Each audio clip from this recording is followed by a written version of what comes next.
Sa paglitaw nito sa kanyang harapan, agad din namang natigilan si Tandang Lauryo sa kanyang ginagawang pananakbo. Kitang-kita ng mga gabunan noong mga oras na yon ang napakalubhang tama niya sa kanyang katawan na nagpupumilit maghilom. Tandang Lauryo, ayos ka lang ho ba? Tanong ng isang gabunan. Nang marinig ni Tandang Lauryo ang sinabi nito, tanging pagtango na lamang ang kanyang naging kasagutan habang patuloy na naghahabol ng kanyang hininga. Maya-maya pa, muli na naman niyang narinig ang pagyanig ng lupa dahil sa ginagawang paglakad ni Maestro Florante at ng kanyang mga disipulo papalapit sa kanila. Pagsipat niya sa kanyang mga kasama, bumungad sa kanya ang mga pagmumukha nito na tila ba labis ang pagkasindak sa mga nilalang na kanilang kaharap. Sa pagtayo ni Tandang Lauryo, agad din naman niyang hinarap ang lahat ng kanyang mga kasama habang patuloy na nagsasalita. Mga kaibigan, kapatid sa samahan, huwag kayong mabahala. Naninirahan sa ating mga puso ang demonyong nagbibigay kaligtasan. Kailangan natin silang pigilan upang hindi nila magawang mawasak ang ating mga pamilyang minamahal. Alalahanin ninyo, ginagawa at gagawin natin to sa hinaharap ng ating angkan at lahi. Wika ni Tandang Lauryo sa lahat ng kanyang mga kasama. Nang marinig ito ng lahat ng kanyang kasamahan, ay halos magwala na ito sa kanilang kinaroroonan. Bago nila noong napagpasyahang sumugod, ninais muna nilang pag-aralan ang kanilang mga naisip na plano. Maya-maya pa, bigla namang tumigil sa paglalakad sila Maestro Florante nang sa hindi malamang dahilan. Ayon kay Tandang Lauryo, na noong mga oras na yon, kasakasama ng 15 niyang gabunan ang kanilang mga pinakamalalakas na mandirigma sa kanilang lahi. May mga dala-dala din yung mga sandata na purong kaliwa. Halos nasa 30 aswang noon ang tumugon sa kanyang pagtawag na siyang labis naman niyang ikinagalak. Bagaman gano'n na karami ang kanilang bilang, nananatili pa rin ang takot ni Tandang Lauryo sa kanyang isipan. Pilit niya itong iwinawaklit sa kadahilanang kinakailangan niyang maging malakas alang-alang sa kanyang mga mahal sa buhay. Lauryo, binibigyan ko kayo ng pagkakataon para sumuko. Ikaw lang ang kailangan namin at wala nang iba. Sumama ka na, Lauryo, kung ayaw mong wala ng ibang madamay. Wika ni Maestro Florante. Nang marinig ito ng iilan niyang mga kasama, bigla naman itong nagsigawan bilang tanda ng kanilang pagtutol. Ang kauri namin ay mananatili naming kauri hanggang huli. Hindi kami papayag na makuha niyo ang aming kinikilalang pinuno nang walang digmaang magaganap. Subukan niyo lang at magkakaubusan tayo. Wika ng isa sa kanyang mga gabunan. Kasabay ng pagwika nito ay ang pag-angil naman ng lahat ng kanyang mga kasama habang dahan-dahang naghahanda para sumugod. Wala na ding nagawa noon si Tandang Lauryo kung hindi ang samahan ng kanyang mga kauri sa digmaang kanilang hinahangad. Nagpatulong na din siya noon sa kapre nang sa gayoy magawa nilang malipol ang mga albularyo na naghahangad ng kanilang pagkawasak. Sa pagpapatuloy ng pagmamasid nila sa buong paligid, bigla naman silang napatahimik nang marinig nila ang mga engkantasyong pinapakawalan nila Maestro Florante.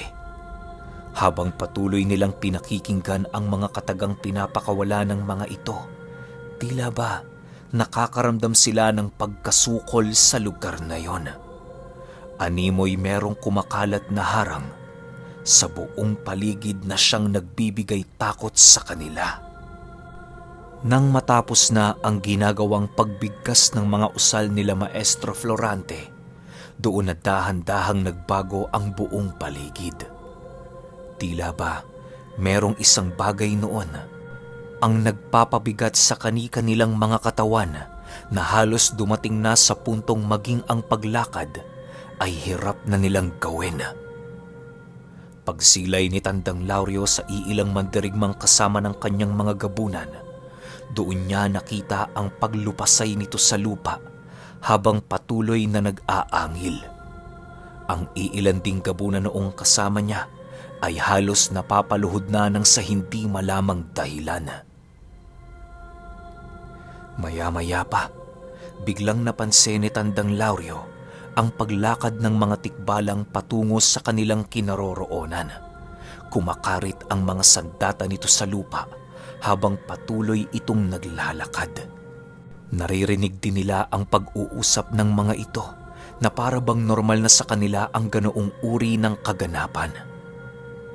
Maya-maya pa, bigla naman nilang narinig na nagwika si Maestro Florante ng, Kahit anong gawin ninyo, wala kayong pag-asang magwagi. Hindi ko alam kung saan kayo kumukuha ng lakas upang labanan ang mga nilalang na sugo ng Panginoon. Masyado kayong nabulag ng inyong mga aral na siyang nagdulot sa inyo ng pagkawasak at peligro. Matapos nitong makapagsalita, agad din namang sumugod ang 3 disipulo nito nang walang pagdadalawang isip. Bago pa man ito tuluyang makalapit sa kanila, mabilisan na nitong itinaas ang kanilang mga sandata upang paghandaan ang mga susunod nilang pag-atake. Kahit napakabigat na noon ang katawan nila Tandang Lauryo, pinilit pa rin nilang salagi ng mga ito sa pamamagitan ng mga sandata nilang nababalot ng itim na mahika. May ilan na noong nasawi sa kanila dahil sa pag-ataking ginawa ng 3 disipulo ni Maestro Florante. Halos nagbigay ito ng takot sa lahat ng kaanib ng kanilang pangkat sa kadahilanang yon ang unang pagkakataon na nakasilay sila ng mga albularyong nasa kaanyuan ng mga tikbalang. Halos hindi nila kayang mapangibabawan ang lakas ng mga ito sa kadahilanang marami din yung mutyang tangan-tangan. Matindi din ang pumapalibot ditong mga presensya na purong pangkombate. Ilang minuto pa ang lumipas, marami na siyang mga nakikitang kasamahan sa paligid na halos mawalan na ng ulirat. May iilang gabunan din noon ng tuluyan ng nawala ng buhay dahil sa walang humpay na pag-atake ng mga disipulo ni Maestro Florante. Sa pagpapatuloy ng digmaang yon, wala nang natitirang pagpipilian sila Tandang Lauryo kung hindi ang ipagtanggol ang kanilang mga sarili. Marami nang nagtangka sa kanilang lumayo sa lugar na yon, subalit hindi nila nagagawang makatagos sa harang na ginawa ng mga albularyo. Lauryo! Sumuko ka na! Binibigyan kita ng pagkakataon upang mamatay ng may paninindigan. Isipin mong isang karangalan ang mamatay sa kamay ng iyong kapwa albularyo. Huwag mong hintayin na ako mismo ang gumalaw para maipakita sa iyo ang pagpatay sa lahat ng kalahi mo. Sigaw ni Maestro Florante. Kasabay ng pagsigaw nito ay ang muli nitong pag-upo habang patuloy na pinagmamasdan ang mga nawawala niyang mga disipulo. Dala ng pagod at takot noon ni Tandang Lauryo ay halos hindi niya magawang makasagot sa sinabi nito. Maya-maya pa, bigla naman niyang narinig ang tinig ng kapre na nanggagaling sa kanyang isipan. Nalaman niyang paparating yon sa lugar na kanilang pinaglalabanan kung kaya't ninais niyang patuloy na makipaglaban upang mabigyan ito ng panahon na makarating sa lugar na yon. Ilang minuto pa ang lumipas, bigla namang natigilan ang lahat ng disipulo ni Maestro Florante nang masipat nila ang nagwawalang kapreng papalusob sa kanilang kinaroroonan. Pagtama nito sa pananggalang na ginawa ng mga albularyo, agad din naman niya itong nagawang basagin. Sa puntong yon, mas lalong tumaas ang pag-asa ng mga gabunan na magagawa nilang magapi ang kanilang mga kalaban. Nang masipat naman ni Maestro Florante ang paparating na kapre, mabilisan din naman itong inihipan ng kanyang dasal ang ngipin ng kalabaw na kanyang suot-suot. Kasabay ng pag-usal nito ay ang pagsugod nito sa kinaroroonan ng nilalang upang umatake. Paglapit nito sa kapre, bigla naman yung sinapak ni Maestro Florante ng kanyang kaliwang kamay na kung saan naroon ang baon niyang mutya ng kampana. Halos sumubasob noon ang pagmumuka ng nilalang nang tinamaan ito ng napakalakas na sapak. Pagbagsak nito sa lupa, mabilisan din naman itong tumayo upang gantihan ang ginawang pag-atake ng albularyo. Sa pagpapatuloy ng paglalaban ng dalawa, hindi naman nasipat ng kapre ang pagdating ng iba pa nitong disipulo. Pinagtulungan siya nito hanggang sa dumating ang puntong hirap ng makatayo ng tuwid ang nilalang na gumagabay kay Tandang Lauryo. Ang mga gabunan naman noong nagmamasid sa paligid, ninais nang lumayo sa lugar upang tumakas. Sumabay na dinoon si Tandang Lauryo nang sa gayoy magawa niyang makaligtas sa digmaang yon. Segundo lamang noon ang dumaan ng tuluyang makalikas ang lahat ng gabunan. Ang tanging natira na lamang sa lugar na yon ay ang gabay ni Tandang Lauryo at ang iilang sugatang aswang. Wala naman sila noong nagawa para tulungan ng mga ito, gawa ng alam nilang masyadong mapanganib ang mga albularyo.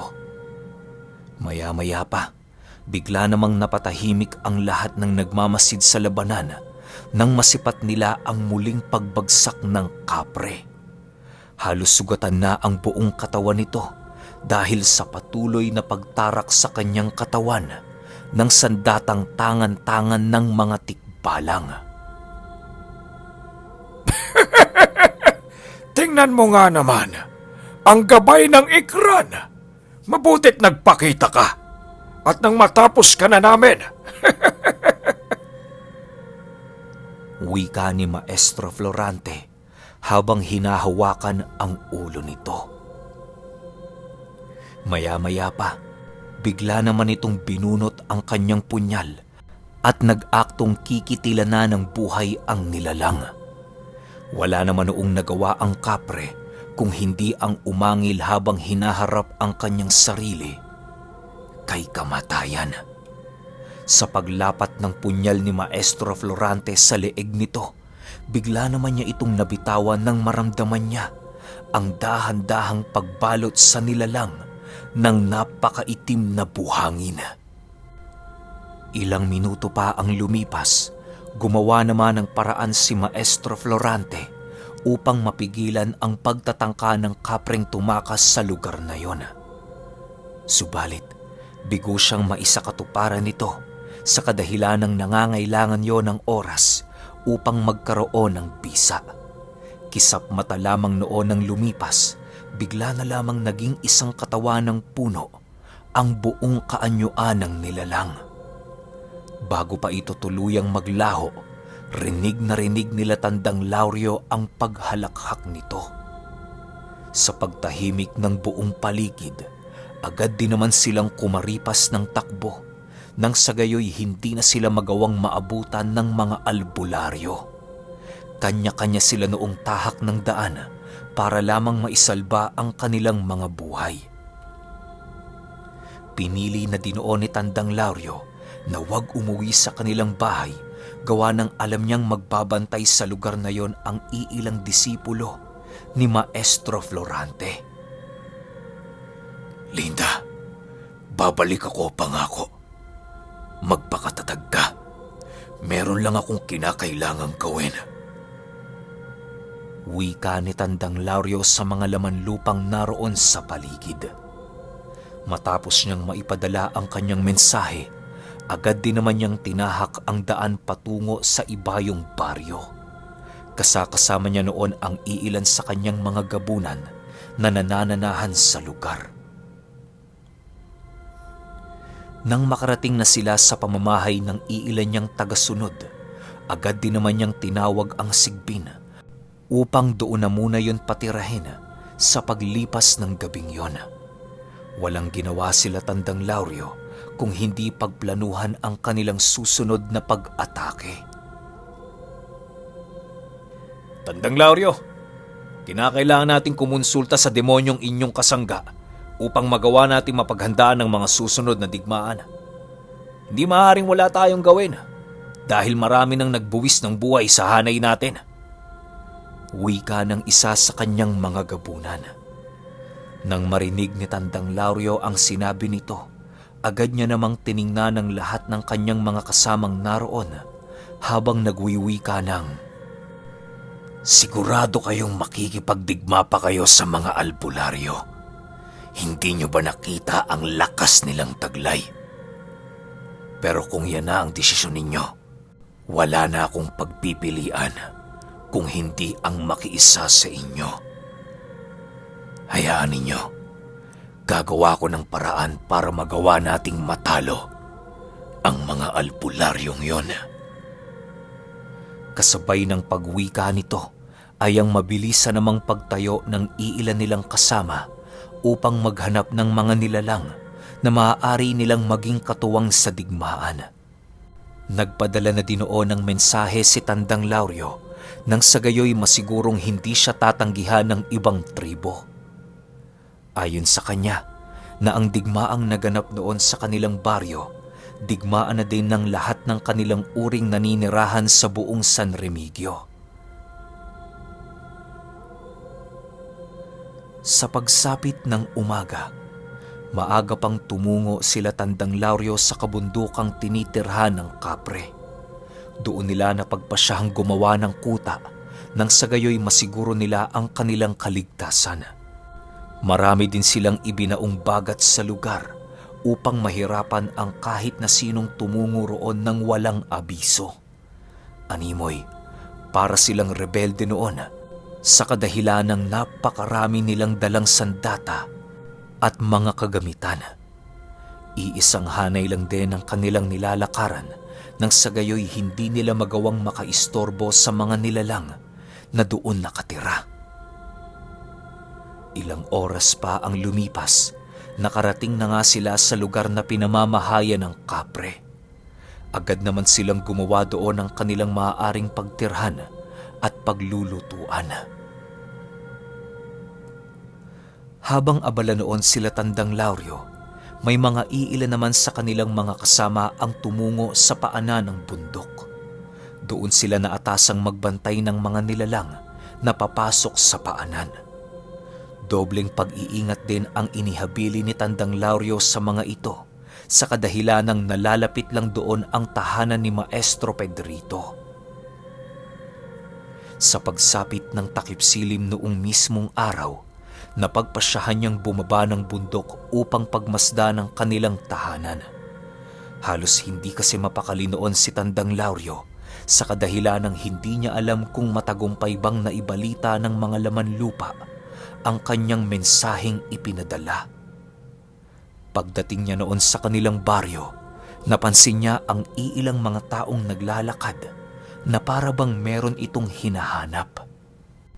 Maya-maya pa, bigla naman niyang nasipat ang iilan sa kanyang mga kakilala na kasama ang mga disipulo ni Maestro Florante. May mga kasama din yung mga nilalang na nasa kaanyuan ng isang aso. Hindi naman nila ito gaanong pinansin, gawa ng iba ang pakay nila doon. Sa pagpapatuloy ng kanilang paglalakad, panay naman ang ginagawa nilang pagmamasid sa buong paligid. Ayon kay Tandang Lauryo, na ang pakiramdam nila noong mga oras na yon ay parang mga kawatan na tinutugis ng gobyerno. Hindi rin niya noong maiwasang kabahan sa bawat hakbang na kanilang ginagawa sa kadahilanang alam nila kung gaano katalas ang mga pandinig ng albularyo. Nang marating nila ang bahay ni Tandang Lauryo, Bumungad sa kanya ang mga disipulo ni Maestro Pedrito na nagbabantay. Pagsilay nila sa buong paligid, napansin nila ang mga nilalang na merong bahid ng presensya ni Maestro Florante. Maaaring ang mga nilalang na yon ay tagamasid ng maestro, kung kaya't hindi na nagpumilit pang pumasok sila Tandang Lauryo. Ang tanging nagawa na lamang nila sa lugar na yon ay ang maghintay sa muling pagsilip ng kanyang asawa sa bintana. Tandang Lauryo, pasensya na ho pero kailangan na natin sigurong bumalik sa pugad. Wika ng isa niyang gabunan. Nang marinig ni Tandang Lauryo ang sinabi nito, agad din naman silang naglakad pabalik ng bundok. Kahit nakakalayo-layo na sila noon sa baryo, patuloy pa rin ang ginagawa nilang pag-iingat upang maiwasan ang anumang peligro. Nang marating nila ang lugar na binabantayan ng kanilang mga kasama, mariin naman nilang ibinilin sa mga ito na pag-igihan ang pagbabantay sa buong paligid. Kinakailangang walang makalusot sa kanilang hanay na kahit anong nilalang na merong bahid ng presensyang kakaiba. Matapos nilang ihabilin ang mga bagay na yon sa kanilang mga kasama, dali-dali rin naman silang umakyat ng bundok upang maisagawa ang pagpupulong sa kasangga ni Tandang Lauryo. Sa pagdating nila sa kinaroroonan ng kapre, nadatnan nila itong kumakain ng mga lutong inihanda ng kanilang mga kasama. Halos bakas pa sa nilalang na yon ang labis na panghihina dahil sa napakaraming sugat at bugbog ang natamo ng kanyang katawan. Maging si Tandang Lauryo nga noon, halos hindi makapaniwala na muntik na itong mapatay ni Maestro Florante. Kaibigan, ayos ka lang ba? Tanong ni Tandang Lauryo. Nang marinig naman ito ng nilalang, bigla itong tumitig sa kanya ng napakasama habang dahan-dahang ngumingisi. Ayos na ayos ako, Lauryo. Alam mo ba, sa loob ng ilang dekadang pananahimik ko sa lugar na ito, yun ang unang pagkakataon na nakaramdam ako ng sakit at pagkabahala. Napakasaya ko, Lauro, sapagkat ang ipinaranas sa akin ng albularyong yun, nangangahulugan lang na buhay pa rin ako sa mundong ito. Sagot naman ng kapre. Kasabay ng pag-uwika ng nilalang na yon, ay ang pag-abot naman ito kay Tandang Lauryo ng isang sandatang gawa sa buto ng tao. Korteng tabak ang sandatang yon na merong hindi masukat na talim. May tela din itong nakapulupot sa hawakan upang hindi masaktan ang gagamit nito sa tuwing iuunday niya yon sa kanyang kalaban.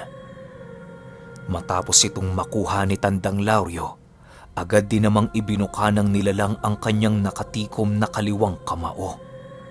Pagbuka nito sa kanyang harapan, bumungad sa kanya ang isang napakaitim na bato na merong mga butas sa lahat ng kanto.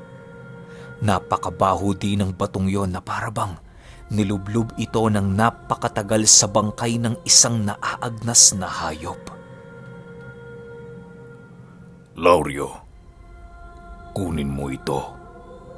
Ito ang bertud na magsisilbing pananggalang ng iyong medalyon.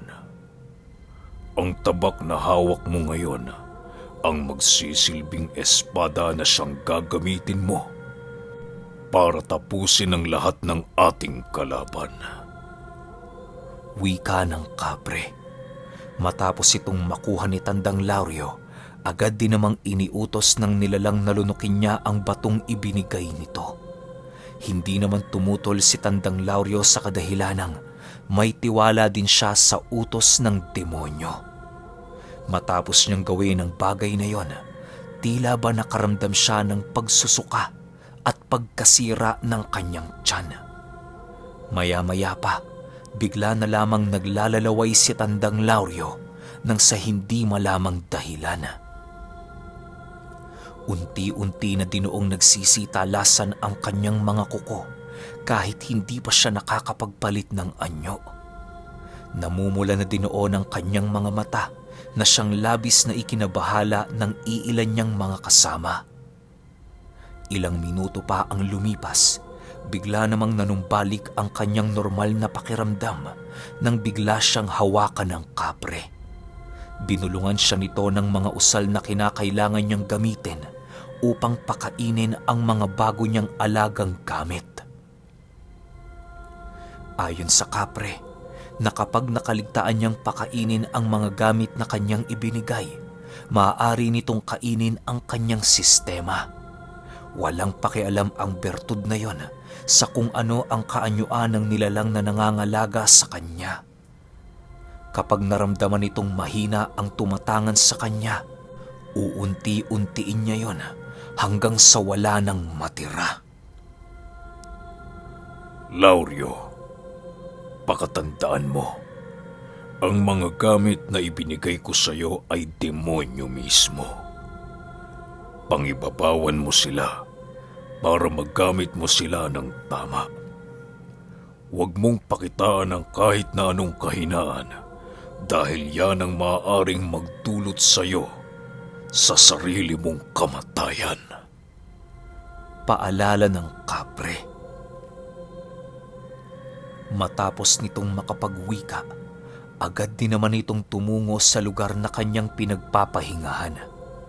Nang tuluyan na itong nawala sa kanilang paningin, agad din naman silang nagsiupo upang simulan na ang salo-salo. Kahit mabigat noon ang problema nila Tandang Lauryo, pilit pa rin silang nagpapakasaya upang kahit papaano'y magawa nilang malimutan ang kanilang mga problema kahit ilang segundo lang. Sa paglalim ng gabi, may iilan naman silang inutusang mga aswang na magmasid sa buong baryo. Binili na nila itong huwag lalapit sa tahanan nila Maestro Pedrito dahil maaaring naroon pa rin ang mga albularyong merong kakayahan na makipag-isa sa mga tikbalang. Nang marinig naman ito ng mga aswang na kanilang inutusan, agad din namang nagsipulasan ang mga ito patungo sa baryo. Wala nang nagawa noon sila Tandang Lauryo kung hindi ang maghintay sa kung anumang balitang dala ng kanilang tagapagmasid. Sa paglipas ng oras, marami nang naging opinyon ang iilan nilang kasama sa kung ano ang kanilang maaaring gawin upang mapagtagumpayan ang mga susunod na laban. Karamihan sa mga ito ay nagnanais na gumawa sila ng patibong nang sa gayoy hindi na sila mahirapan sa pagpatay ng kanilang mga kalaban. Subalit mariin naman itong tinutulan ni Tandang Lauryo sa kadahilanang alam niyang hindi mahuhulog sa ganoong paraan si Maestro Florante. Sa pagsapit ng hating gabi, matagumpay namang nakarating ang mga hinihintay nilang mensahero na merong daladalang isang nakakatakot na balita. Okay, ano kaya yung nakakatakot na balita, no? Bakit tigil ko muna rito hanggang 8 kasi wala pa tayong pondo gaano eh. So habang wala pa, lapag-lapag muna tayo ng ibang kwento. Pasensya na kayo ha, medyo mabagal yung usad natin. Yun lang, salamat.